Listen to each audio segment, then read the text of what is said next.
제6장 재림의 여정. 킹제임스 성경에서 발견된 수많은 향상된 계시들 중에 가장 귀한 것은 우리 주 예수 그리스도의 재림의 여정에 관한 계시이다.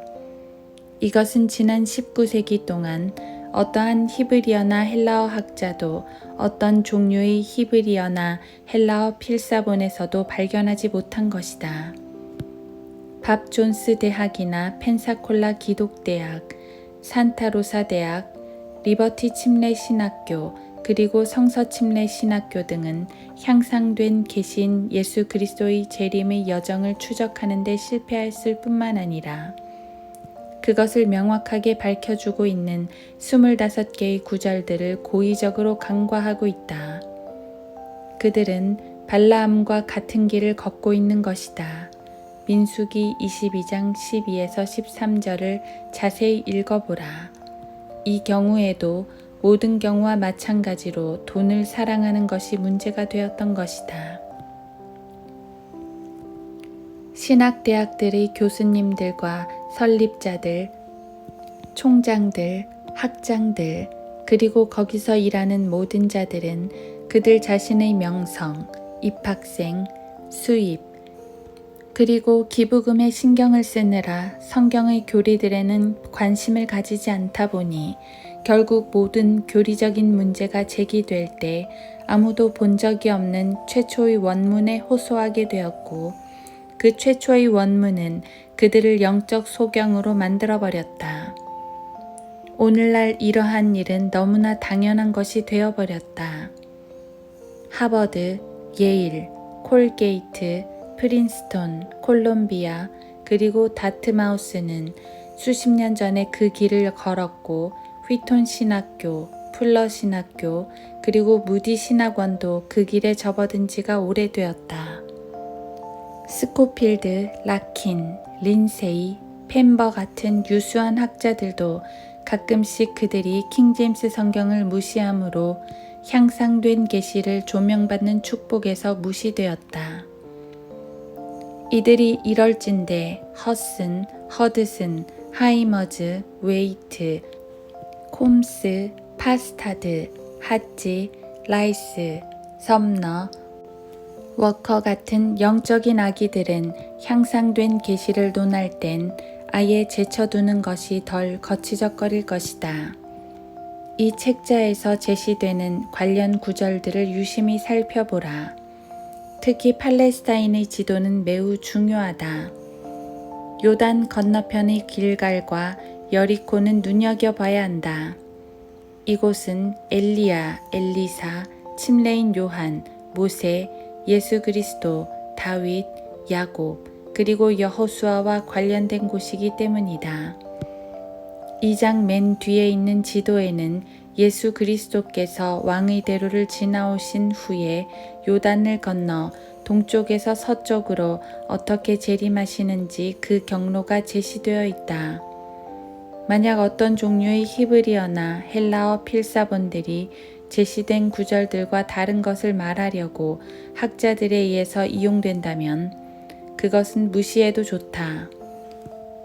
성경개정위원회나 학자들이나 혹은 그들의 필사본들, 그들의 작품들, 그들의 의견들, 그들의 친구들, 그리고 그들의 교육이 성경에 반대해서 무엇을 주장할지라도 그것이 성경과 일치되지 않는다면 던져버리라. 성경을 읽으라. 그리고 당신이 읽은 것을 믿으라. 읽은 것을 믿고 깨닫게 하시는 하나님께 감사를 드리라. 이것은 1953년에 알라바마의 미네트만에서 성경 공부 시간에 가르친 내용이다. 오래전에 강의한 것이라고 해서 이 주제의 능력과 중요성 그리고 유용성이 감소되는 것은 결코 아니다. 하늘과 땅은 없어져도 주님의 말씀은 1953년이나 지금이나 마찬가지로 훌륭하기 때문이다.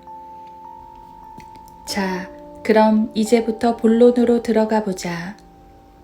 연기 기둥과 같이 모략과 유향과 상인들의 모든 향료로 향내를 내며 광야에서 오는 이가 누구인가? 솔로몬의 노래 3장 6절. 이것은 예수 그리스도께서 재림하시는 것과 관련된 구절이다. 주님께서 재림하실 때 주님은 올리브산에 서시기 전에 광야를 통과해서 오신다. 솔로몬의 노래 3장 6절의 모략과 유향과 향료는 시편 45편 8절에서의 예수 그리스도와 관련된 것을 볼 수 있다. 모략과 유향과 향료는 예수 그리스도께서 재림하시기 전에 있을 어린 양의 혼인 잔치와도 관계가 있다. 당신의 모든 옷에서는 상하 궁전에서 나온 모략과 알로에와 계피의 향내가 나며 그것들이 당신을 기쁘게 하였나이다. 시편 45편 8절. 모략이 있는 것을 보라. 6절을 보고 문맥이 누구에게 적용하는지 잘 살펴보라. 오 하나님이여, 주의 보좌는 영원 무궁하며 주의 왕국의 홀은 의로운 홀이니이다. 시편 45편 6절. 이 구절은 히브리서 1장 8절에서 예수 그리스도께 인용되었다. 그러나 아들에게 말씀하시기를 오 하나님이여, 주의 보좌는 영원 무궁하며 주의 왕국의 홀은 의의 홀이니이다. 히브리서 1장 8절. 시편 45편의 문맥을 자세히 살펴보라. 1절은 예수 그리스도를 말하고 있는 것이며 2절도 그렇다. 3절 4절을 보라. 오 지극히 능하신 분이여, 당신의 칼을 당신의 영광과 당신의 위엄과 더불어 당신의 넓적다리에 차소서. 진리와 온유와 공의로 인하여 당신의 위엄으로 승자와 같이 타고 가소서. 왕의 오른손이 두려운 일들을 왕께 가르치리이다. 자, 당신은 예수 그리스도께서 진짜 칼을 차고 오시는 것을 요한계시록 19장이 아니면 어디서 읽을 수 있겠는가? 또 내가 하늘이 열린 것을 보니 흰 말이 보이더라. 그 위에 앉으신 분은 신실과 진실이라 불리며 의로 심판하고 싸우시더라. 그의 입에서는 예리한 칼이 나와서 그것으로 민족들을 칠 것이요 또 철장으로 그들을 다스릴 것이며 그의 전능하신 하나님의 맹렬한 진노의 포도즙 틀을 밟으실 것이라.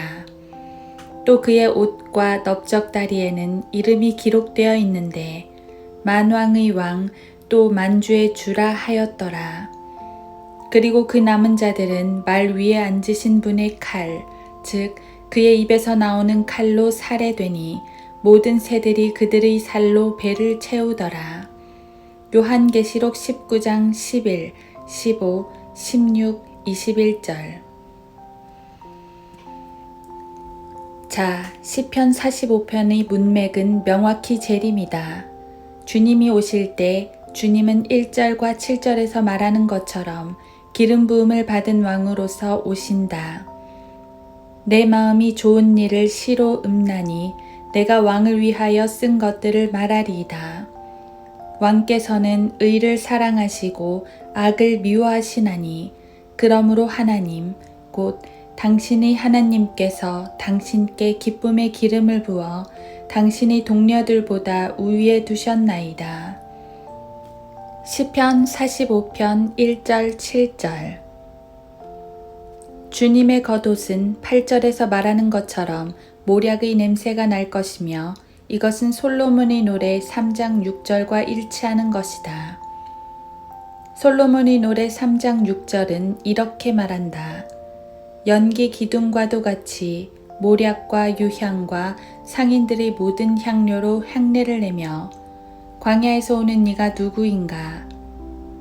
유대인들도 이집트 땅에서부터 나올 때 연기 기둥으로 인도를 받았다. 연기 기둥은 그들을 시내산으로 인도했으며 그들을 시내산으로부터 사해의 동쪽에 위치한 왕의 대로를 통해서 예수 그리스도께서 침례를 받으시던 곳까지 인도했다. 여호수아는 주님께서 침례를 받으시던 곳을 건너서 카나안으로 들어갔다. 유대인들을 인도했던 연기기둥은 그들을 시내산으로부터 인도하기 시작해서 왕의 대로를 통과해서 요단을 건너 결국 약속의 땅으로 들어가게 된 것이다.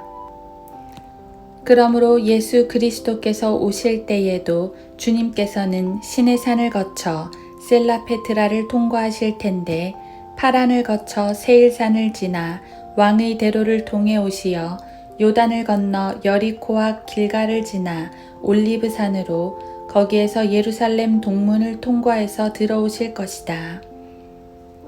성경에서 예수 그리스도께서 재림하실 길이 시내산으로부터 시작해서 올리브산에서 끝날 것이라는 사실을 보여주고 있는 구절들은 스가랴 14장, 하박국 3장, 이사야 63장, 시편 68편, 재판관기 5장, 신명기 33장 등이다.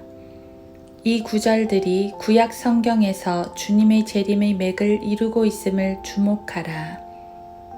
예수 그리스도의 재림에 관해서라면 신약보다는 구약에 더 많은 관련 구절들이 있다. 구약 성경이 대부분의 하나님의 자녀들의 가슴에 와닿지 않고 쓸모없는 책으로 보이는 이유는 그들이 구약 성경은 예수 그리스도께서 초림하셨을 때 전부 성취되었다고 생각하기 때문이다. 그러나 구약 성경 중 예수 그리스도의 초림으로 성취된 구절들은 5분의 1도 채 안 된다. 사실 구약 성경의 예언 중 성취된 부분은 예수 그리스도께서 메시아로서 고난을 받으시고 인류의 죄를 대속하기 위해서 피를 흘리심으로 값을 지불하신 부분밖에 없다. 이것이 성취된 유일한 부분이다. 만약 당신이 이 점이 바로 구약 성경이 그리스도에 대해서 예언하고 있는 전부라고 생각한다면 당신은 구약 성경을 한 번도 읽어본 적이 없는 것이다. 그것은 구약 성경의 5분의 1밖에 되지 않는다. 자, 신명기 33장 1에서 3절부터 시작하자. 하나님의 사람 모세가 죽기 전에 이스라엘 자손을 축복한 그 축복이 이러하니라. 그가 말하기를 주께서 시내에서 오시어 세일에서 일어나시고 파란 산에서 비치시며 그가 수만 성도들과 함께 오셨으니 그분의 오른손으로부터 그들을 위한 불같은 율법이 나갔도다. 정녕 그분께서 그 백성을 사랑하셨으며 모든 그분의 성도가 주의 손안에 있으니 그들이 주의 발 아래 앉아서 모두가 주의 말씀들을 받으리이다 하더라. 잘 주목해보라. 본문은 주님께서 자신을 시내에서 계시하실 것이라고 말씀하고 있지 않다. 본문은 주께서 시내에서 오시어 세일에서 일어나시고 라고 말씀하고 있다. 당신은 이 구절을 잘 생각해 봐야 한다. 왜냐하면 출애굽기나 레위기 혹은 민수기에서는 주께서 시내에서 오시어 세일에서 일어나시지 않았기 때문이다. 과거에는 주님께서 그렇게 하신 적이 없다. 그 이유를 아는가? 세일에서라는 말을 주목해보라. 세일은 에돔 땅이다. 주님께서는 출애굽기, 레위기, 민수기 그 어디를 뒤져봐도 세일에서 일어나시고 파란 산에서 비치신 적이 없다. 주님께서는 오직 신약의 변화산에서만 비치셨을 뿐이며 다시 대환란 때 비치실 것이다. 주님께서는 요한계시록 14장과 19장에서 비치실 것이다. 파란 산에서 비치시며 새로운 번역본들은 이 구절을 변개시켜 버렸다. 그가 수만 성도들과 함께 오셨으니 이것도 역시 출애굽기에서 일어난 사건이 아니다. 주님께서는 수만의 성도들과 함께 오신 것이 아니라 주님 혼자 오셨었다. 본문에서 말하고 있는 것은 예언이다. 그분의 오른손으로부터 그들을 위한 불같은 율법이 나갔도다. 정녕 그분께서 그 백성을 사랑하셨으며 모든 그분의 성도가 주의 손안에 있으니 본문은 모든 그분의 성도가 주의 손안에 있다고 말한다. 여기서 주는 누구신가? 바로 예수 그리스도이시다. 예수님께서 다음과 같이 말씀하신 것을 기억하라. 내가 그들에게 영생을 주노니 그들은 영원히 멸망하지 않을 것이며 또 아무도 나의 손에서 그들을 빼앗지 못할 것이니라. 요한복음 10장 28절. 그들이 주의 발 아래 앉아서 모두가 주의 말씀들을 받으리이다. 신명기 33장 3절. 그러므로 우리는 본문을 통해서 주님의 재림의 여정이 시내, 세일, 그리고 파란이라는 사실을 알 수 있다. 이것은 지형적으로 시내반도의 남쪽 끝에서 북동쪽으로 올라오는 것이다. 재림의 여정은 에돔을 지나 북쪽으로 향하다가 모압과 암몬인들의 땅에 이르러서는 동쪽으로 돌아 사해 북쪽으로 올라가 요단을 건너게 되는 것이다. 자, 이제 재판관기 5장 2에서 4절을 보자. 백성이 기꺼이 그들 자신을 드릴 때에 이스라엘을 위해 복수하시는 주를 너희는 찬양하라. 오 너희 왕들아 들으라. 오 너희 통치자들아 귀를 기울이라. 나 곧 내가 주께 노래하리라. 내가 이스라엘의 주 하나님께 찬송하리라. 주여, 주께서 세일에서 나가시고 주께서 에돔의 들에서 행진하실 때 땅이 진동하고 하늘들이 내려앉았나니 구름들도 물을 내렸나이다. 이것은 재판관기 4장에서 드보라와 바락이 카나안을 물리치고 부른 예언적 노래이다. 그러나 이러한 일들은 재판관기 4장에서 바락과 시스라가 전투를 할 때 일어나지 않았다. 그들은 에돔 광야에서도 세일산에서도 싸운 적이 결코 없다. 그들의 전투는 팔레스타인 북부의 키손과 무깃도와 이스르엘에서 벌어졌었다. 주여, 주께서 세일에서 나가시고 주께서 에돔의 들에서 행진하실 때 땅이 진동하고 하늘들이 내려앉았나니 구름들도 물을 내렸나이다. 재판관기 5장 4절. 자, 이 구절은 무엇과 관계가 있는가? 이것은 늦은 비와 관계가 있다. 산들이 주 앞에서부터 녹아내리니 저 시내 산도 이스라엘의 주 하나님 앞에서 녹아내렸도다. 재판관기 5장 5절. 그러나 시내산은 출애굽기 19장과 20장에서 하나님께서 율법을 주실 때 녹아내리지 않았다. 또 다음 구절을 보라. 내가 사로잡은 자를 사로잡아 가라. 재판관기 5장 12절. 자, 이 구절이 왜 에베소서 4장 8절에서 예수 그리스도께 인용되어 있을까? 그러므로 말씀하시기를 그가 위로 올라가실 때에 사로잡힌 자를 사로잡아 갔고 사람들에게는 은사들을 주셨다고 하셨느니라. 에베소서 4장 8절. 이 구절은 분명히 출애굽기에서 율법을 주시는 하나님에 대한 구절이 아니다. 문맥들을 확인해 보라. 그리고 그들이 어디로 구원받게 되는지 잘 살펴보라. 깨어라, 깨어라, 드보라야, 깨어라. 깨어서 노래하라. 일어나라, 바라가. 너 아비노함의 아들아, 내가 사로잡은 자를 사로잡아 가라. 재판관기 5장 12절. 구원받은 사람들은 하늘로 올라가게 될 것이고 거기서 주님의 모든 의로운 행하심은 구원받은 사람들에 의해서 다시 이야기될 것이다.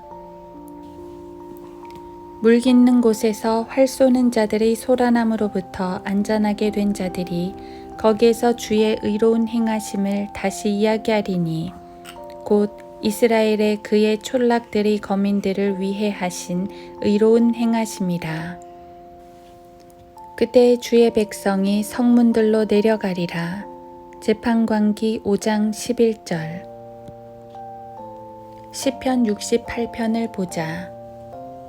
하나님께서는 일어나사 주의 원수들을 흩어버리시고 주를 미워하는 자들도 주 앞에서 도망하게 하소서. 연기가 날려가듯 그들을 쫓아내시며 밀초가 불 앞에서 녹아내리듯 악인으로 하나님의 면전에서 멸망하게 하소서. 시편 68편 1, 2절. 여호와의 증인들은 이 구절들을 좋아한다. 그들은 이 구절들을 가지고 당신이 지옥에서 도가 없어질 것이며 그것이 바로 당신의 종말임을 증명하려고 한다.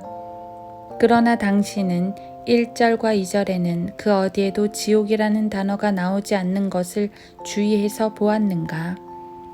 이 구절들은 하나님께서 지구 위로 임재하신다는 것을 보여주고 있는 것이다. 사람들은 주님께서 다시 오실 때 녹아내릴 것이다. 그러나 지옥에서는 그 무엇도 녹아내리지 않을 것이다. 이제 7절을 주목해서 보라. 오 하나님이여, 주께서 주의 백성들 앞에 나가시어 광야를 질러 행진하실 때 셀라. 당신은 광야를 주목해서 보았는가? 이것 때문에 솔로몬의 노래 3장 6절은 광야에서 오는 이가 누구인가? 라고 말씀하고 있는 것이다. 오 하나님이여, 주께서 주의 백성들 앞에 나가시어 광야를 질러 행진하실 때 셀라. 땅이 진동하며 하늘들도 하나님의 면전에서 떨어지고 시내도 하나님 곧 이스라엘의 하나님의 면전에서 요동하였나이다. 시편 68편 7, 8절. 자, 이제 9절을 주목해보라. 오 하나님이여, 주께서는 흡족한 비를 내리시어 주의 유업이 곤비할 때에 주의 유업을 경고하게 하셨나이다. 주의 유업을 경고하게 하셨다는 말은 출애굽기에서 율법을 주실 때와는 관련이 없는 것이 확실하다. 17절을 주목해보라.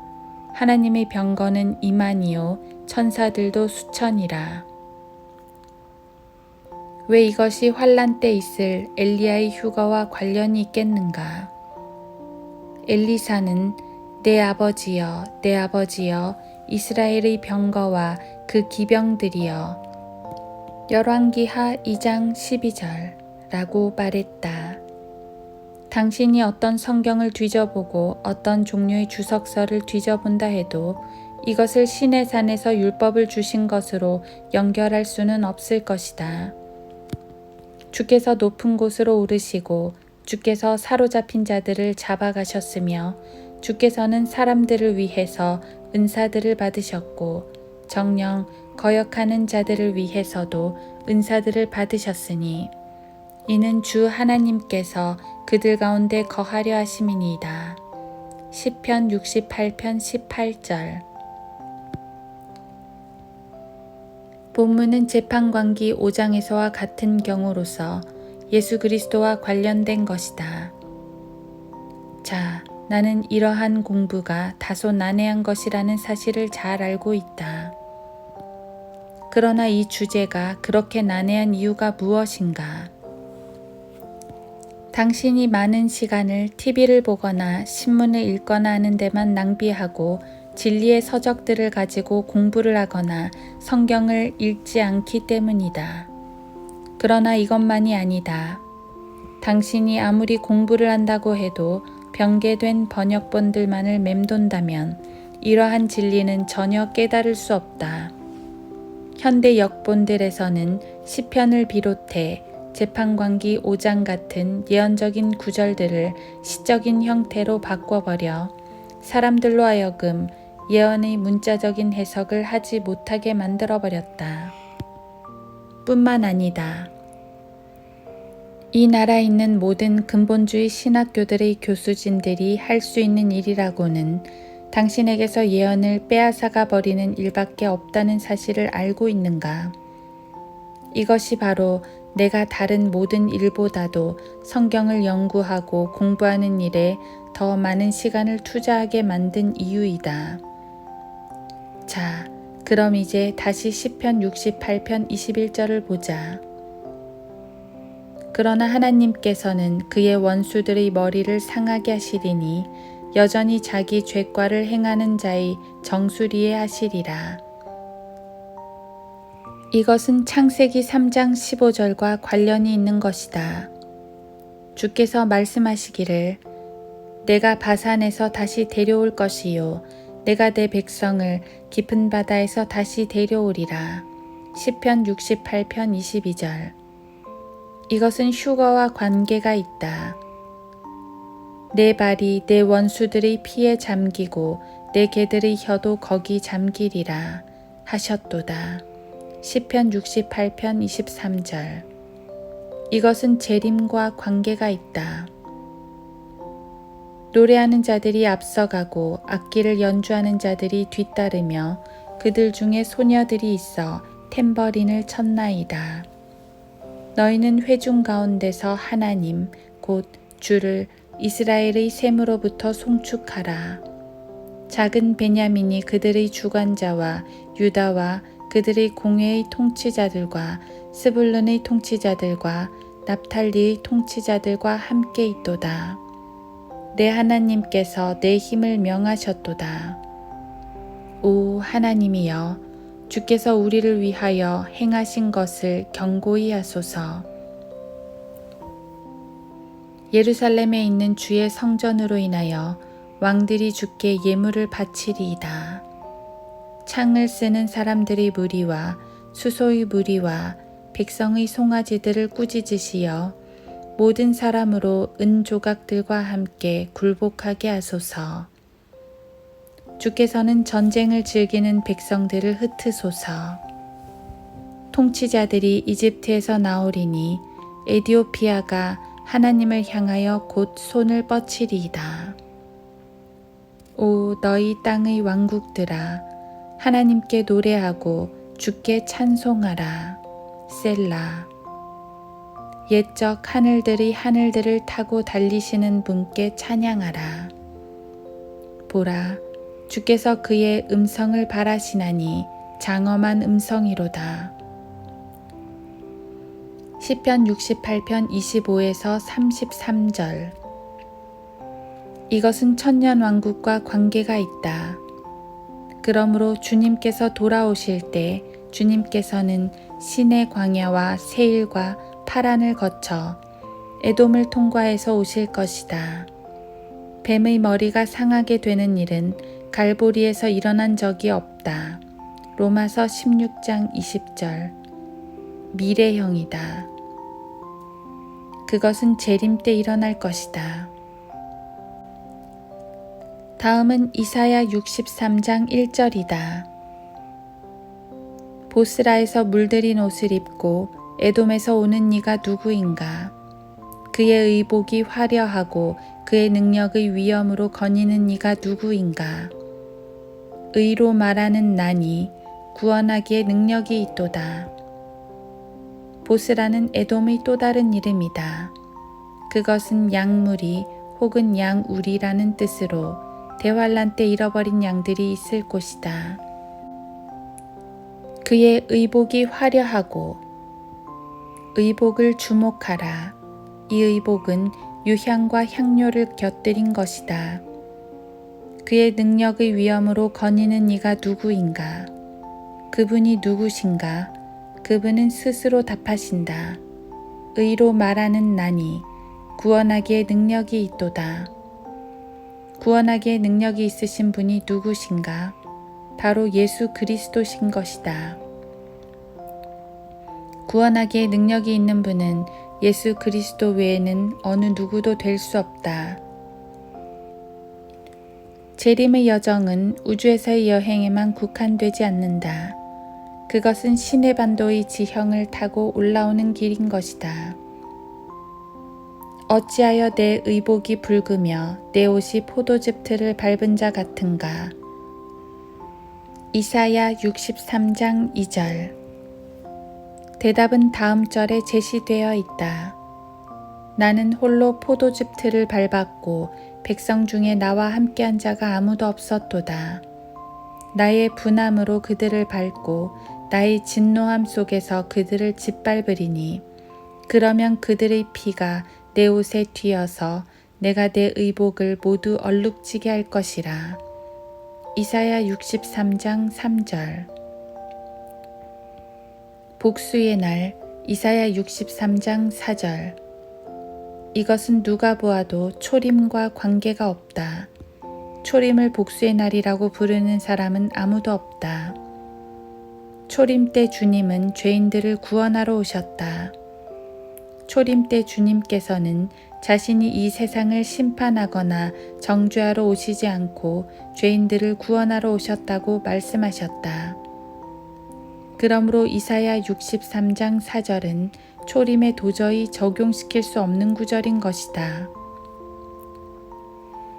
당신은 주님께서 갈보리에서 피를 흘리며 죽으실 때가 바로 포도즙 틀을 밟으실 때라는 설교를 들은 적이 있는가?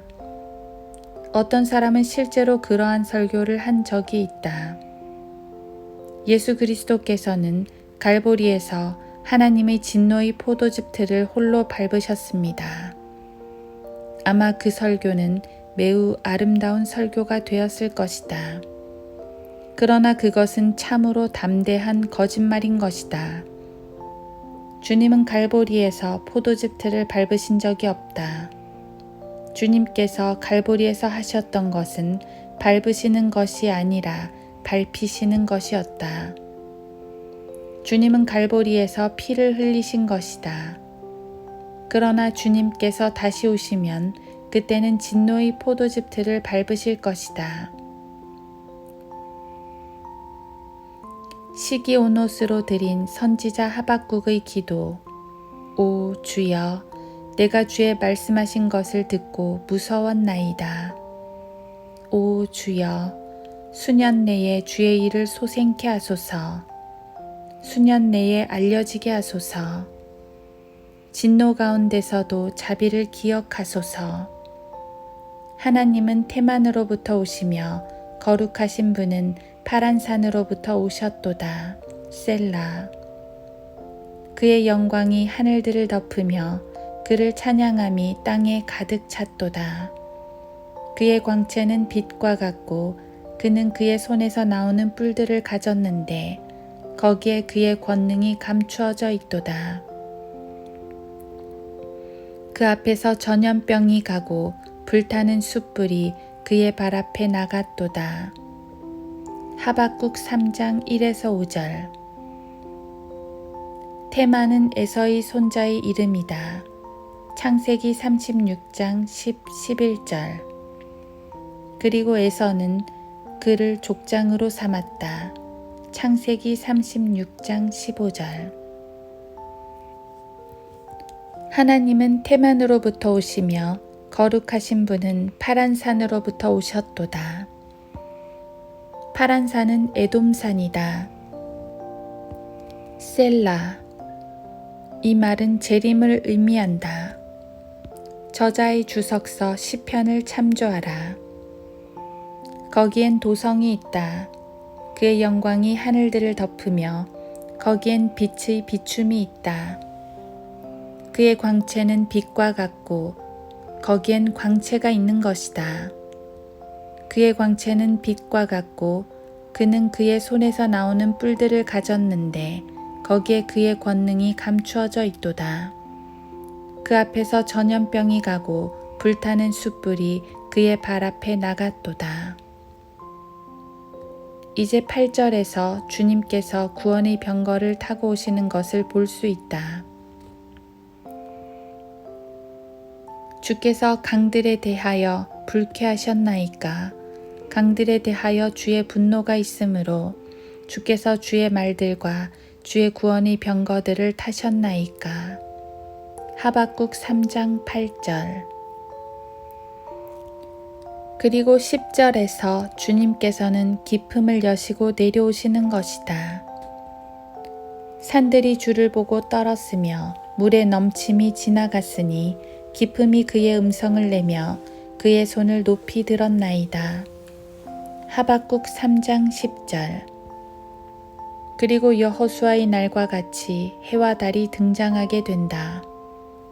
해와 달이 아직도 그들의 처소에 멈춰 섰으니 그들이 주의 화살들의 빛과 주의 번쩍이는 창의 광채로 갔나이다. 하박국 3장 11절. 12, 13절도 주목하라. 주께서는 분개 가운데 땅을 활보하셨으며 분노 가운데서 이방을 밟으셨나이다. 주께서는 주의 백성의 구원을 위하여 곧 주의 기름 부음 받은 자와 함께하는 구원을 위하여 나가시어 그 기초를 끝까지 드러내심으로써 악인의 집에서 그 머리에 상처를 입히셨나이다. 셀라. 자, 여기서 다시 창세기 3장 15절이 등장한다. 악인의 집에서 그 머리에 상처를 입히셨나이다. 셀라. 15절을 읽을 때 놀라지 말라. 주께서는 주의 말들을 타시고 바다 곧 큰 물 무더기를 통과하셨나이다. 큰 물 무더기를 보았는가? 이것이 바로 10절에서 말한 기품인 것이다. 이 기품이라고도 불리며 큰 물 무더기라고도 불리는 것을 태양계와 비교한다면 태양계 전체는 마치 먼지처럼 보일 것이다. 보라, 주의 날이 오나니 내 약탈물이 내 가운데서 나뉘리라. 내가 모든 민족들을 모아 예루살렘을 대적하여 싸우게 하리라. 성읍은 함락되고 집들은 강탈당하며 여자들이 욕을 당하고 성읍의 절반이 사로잡혀 갈 것이나 백성의 나머지는 성읍에서 끊어지지 아니하리라. 그때 주께서 나가 그 민족들을 대적하여 싸우시리니 전쟁의 날에 싸우셨을 때처럼 하시리라. 스가랴 14장 1에서 3절. 주님께서는 모든 민족들을 모으실 것이다. 우리는 이것을 유엔이라고 부른다. 주님께서는 그의 천사들을 통해서 모든 민족들을 모으실 것이다. 당신은 주님께서 마태복음 13장에서 무엇이라고 말씀하셨는지 기억하는가? 추수 때까지 둘 다 함께 자라도록 두었다가 추수 때에 내가 추수꾼들에게 말하여 먼저 독보리를 모아서 불사르기 위하여 단으로 묶고 곡식은 내 곡식 창고로 모아들이게 하라. 인자가 그의 천사들을 앞서 보낼 것이라. 그러면 그들이 실족해 하는 모든 것들과 불법을 행하는 자들을 그의 왕국에서 가려내어 모으리라. 마태복음 13장 30절 41절. 그러므로 곡식이 창고에 들여지기 전에 독보리가 먼저 모일 것이다. 그들이 모인 것은 불살라지기 위함이다. 그들은 지금 모이고 있다. 당신은 이것이 무엇을 의미하는지 아는가? 이제 곡식을 추수할 때가 그리 멀지 않았다는 것을 보여주고 있는 것이다. 보라, 주의 날이 오나니 내 약탈물이 내 가운데서 나뉘리라. 내가 모든 민족들을 모아 예루살렘을 대적하여 싸우게 하리라. 성읍은 함락되고 집들은 강탈당하며 여자들이 욕을 당하고 성읍의 절반이 사로잡혀 갈 것이나 백성의 나머지는 성읍에서 끊어지지 아니하리라. 스가랴 14장 1, 2절. 그러나 거기에는 남는 사람들이 있을 것이다. 그러나 그 안에 아직도 10분의 1이 있을 것이요. 그것이 돌아와서 먹힐 것이니 잎이 떨어져 줄기가 남아있는 보리나무와 상수리나무처럼 거룩한 씨도 그 줄기가 되리라. 이사야 6장 13절. 다시 스가랴 14장을 보라. 그때 주께서 나가 그 민족들을 대적하여 싸우시리니 전쟁의 날에 싸우셨을 때처럼 하시리라. 스가랴 14장 3절. 이것은 분명히 재림의 문맥이다. 출애굽기와 요한계시록 19장에서 주님은 전사로 묘사된다. 예수님께서 폰티오 빌라도 앞에서 재판을 받으실 때 빌라도는 주님의 왕국에 대해서 이야기하기를 원했다. 그러자 주님께서는 다음과 같이 말씀하셨다. 예수께서 대답하시기를 나의 왕국은 이 세상에 속한 것이 아니니라. 만일 나의 왕국이 이 세상에 속한 것이라면 내 부하들이 싸워서 나를 유대인들에게 넘어가지 않게 하였을 것이라. 그러나 지금은 나의 왕국이 여기에 속한 것이 아니니라 고 하시더라. 요한복음 18장 36절. 예수님께서는 자신의 왕국이 이 세상에 속한 것이 아니니라고 말씀하셨다. 특히 주님께서 지금은 주님의 왕국이 여기에 속한 것이 아니라고 말씀하신 것에 유의하라. 만약 당신의 마음에 아직도 주님의 왕국이 어떻게 될 것인가 의문이 있다면 스가랴 14장 3절을 주목하라. 그때 주께서 나가 그 민족들을 대적하여 싸우시리니 전쟁의 날에 싸우셨을 때처럼 하시리라. 우리가 지금까지 살펴본 구절들이 가르치는 것은 다음과 같다. 이제 잠시 후에 그리스도인들이 휴거될 것이며 휴거가 일어난 7년 후 주님께서는 이 땅 위로 다시 돌아오실 것이다. 주님께서 이 땅 위로 다시 오실 때 주님은 셋째 하늘로부터 우주를 가로질러 태양계를 통과해서 성운을 가로질러 별무리를 넘어서 북쪽으로부터 오실 것이다. 주님께서 지구에 도착하실 때 시내반도를 향해서 오실 것이며 시내산의 상공에서 시내산으로 내려와 에돔 지역으로 가시어 파란, 세일을 지나 왕의 대로를 타고 사해의 동쪽으로 오실 것이다. 그리고 주님께서는 2000년 전에 자신이 침례를 받으셨던 곳을 지나서 길가를 가로질러 올리브산에 서실 것이다. 아라비아 상공을 넘어 120광년의 거리를 1초에 이동하는 속도로 말이다. 그러면 산은 두 개로 갈라질 것이다. 예수께서 그들에게 말씀하시기를 너희가 믿지 않기 때문이라. 진실로 내가 너희에게 말하노니 너희에게 겨자씨 한 알만한 믿음이 있다면 너희가 이 산에게 말하여 여기서 저리로 옮겨져라 하면 옮겨질 것이요 또 너희에게 불가능한 일이 전혀 없을 것이니라. 마태복음 17장 20절. 그의 발이 그날에 예루살렘 앞 동편에 있는 올리브산 위에 서시리니 올리브산은 그 중간이 동쪽과 서쪽으로 갈라져 매우 큰 골짜기가 생길 것이며 산의 절반은 북쪽으로 산의 절반은 남쪽으로 옮겨지리라. 스가랴 14장 4절. 그러므로 주님께서 올리브산에 강림하시어 서시면 산은 두 동강이 난다. 그리고 주님께서는 예루살렘 동문을 통과하여 예루살렘 성 안으로 들어가실 것이다. 이 문은 지금 굳게 닫혀 있다. 이제 주님은 성전으로 들어가실 텐데 지성소로 들어가셔서 그룹들 위에 손을 얹고 거룩한 곳에 서실 것이다. 이것은 정확히 3년 반 전에 적그리스도가 했던 일이 될 것이다. 그리고 거룩하신 주님은 거룩한 곳에서 모든 자들로부터 경배를 받으실 것이다. 자, 이것은 이 주제를 다루는 매우 간략한 정리이며 요약에 불과하다. 그러나 여기서 다룬 것만으로도 당신이 미국이나 유럽에 있는 어떠한 근본주의나 보수주의 신학교에서 6년간 배울 수 있는 것보다도 훨씬 더 많은 분량이 될 것이다.